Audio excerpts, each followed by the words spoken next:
Hello, Maria. I'm Cindy. My student number is 33. I'm freshman in Class A. I'm going to read Regina, Hartley. While the best hire might not have the perfect resume. Your company launches a search for an open position. The applications start rolling in, and the qualified candidates are identified. Now the choosing begins.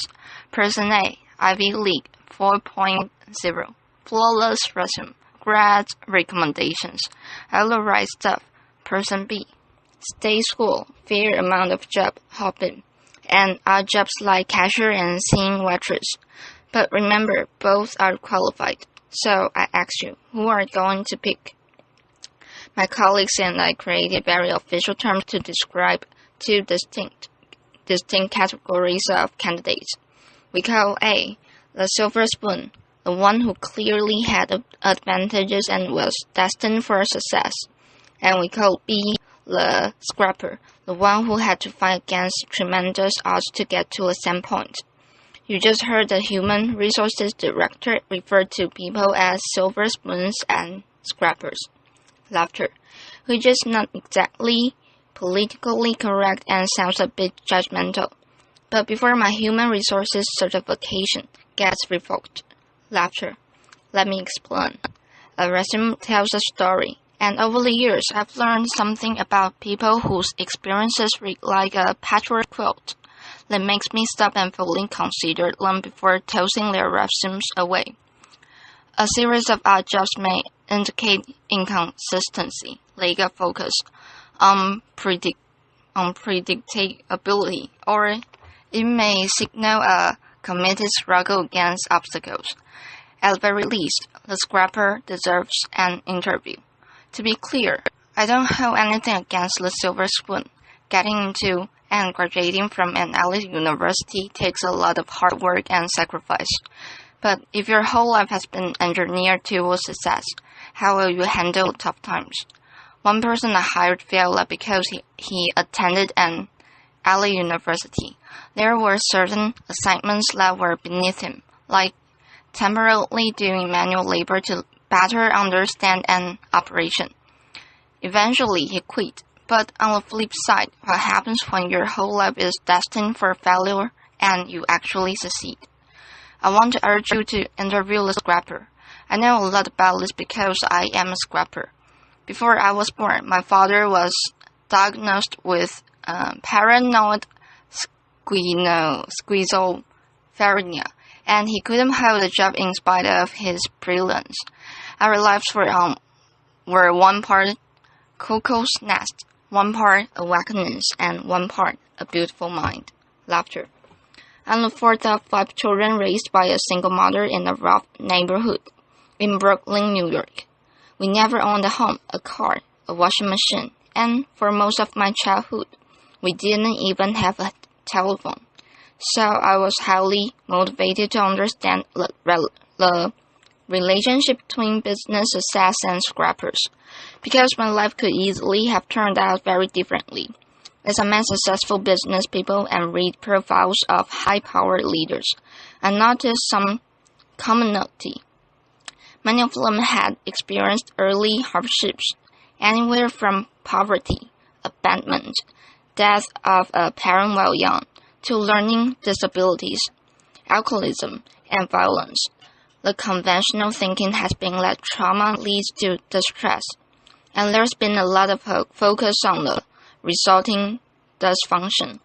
But during studies of dysfunction, data revealed an unexpected insight, that even the worst circumstances can result in growth and transformation. A remarkable and counterintuitive phenomenon has been discovered, which scientists call post-traumatic growth. In one study designed to measure the effects of adversity on children at risk, among a subset of 698 children who experienced the most severe and extreme conditions, fully 1/3 grew up to lead healthy, successful, and productive lives.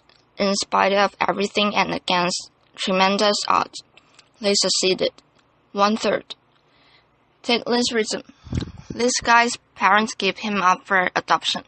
He never finished college. He job hops quite a bit. Goes on a sojourn to India for a year, and to top it off, he has dyslexia. Would you hire this guy? His name is Steve Jobs. In the study of the world's most highly successful entrepreneurs, it turns out a disproportionate number have dyslexia. In the U.S., 35% of the entrepreneurs studied had dyslexia. What's remarkable, among those entrepreneurs who experience post-traumatic growth, they now view their learning disability as a desirable difficulty which provided them an advantage because they became better listeners and paid greater attention to detail. They don't think they are who they are in spite of adversity. They know they are who they are, and they know they are who they are because of adversity. They embrace their trauma and hardships as key elements of who they've become, and know that without those experiences, they might not have developed the muscle and grit required to become successful. One of my colleagues had his life completely upended as a result of the Chinese Cultural Revolution in 1966 at age 13. His parents were relocated to the countryside. The schools were closed and he was left alone in Beijing to fend for himself until 16, when he got a job in a clothing factory. But instead of accepting his fate, he made a resolution that he would continue his formal education. 11 years later, when the political landscape changed, he heard about the highly selective university admissions test. He had 3 months to learn the entire curriculum of middle and high school. So every day he came home from the factory, took a nap, studied until 4 a.m., went back to work and repeated his cycle every day for 3 months. He did it. He succeeded. His commitment to his education was unwavering, and he never lost hope. Today he holds a master's degree, and his daughters each have degrees from Cornell and Harvard. Scrappers are propelled by the belief that the only person you have full control over is yourself. When things don't turn out well, scrappers ask, what can I do differently to create a better result? Scrappers have a sense of purpose that prevents them from giving up on themselves. Kind of like if you've survived poverty, a crazy father, and several muggins, you figure, business, challenges, laughter, really, piece of cake, I got this, laughter. And that reminds me, humor. Scrappers know that humor gets you through the tough times, and laughter helps you change your perspective. And finally, there are relationships. People who overcome adversity don't do it alone. Somewhere along the way, they find people who bring out the best in them and who are invested in their success. Having someone you can count on, no matter what, is essential to overcoming adversity. I was lucky. In my first job after college, I didn't have a car.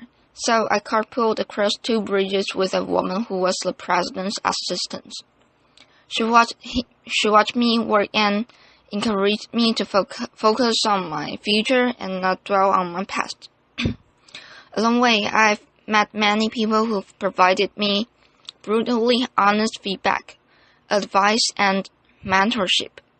These people don't mind that I once worked as a singing waitress to help pay for college. Laughter. I'll leave you with one final valuable insight. Companies that are committed to diversity and inclusive practices tend to support scrappers and outperform their peers. According to DiversityLink, a study of their top 50 companies for diversity outperforms the S&P 500 by 25%. So back to my original question. Who are you going to bet on? Silver spoon or scrapper? I say choose choose the underestimated contender, whose secret weapons are passion and purpose. Hire the scrapper. Applause.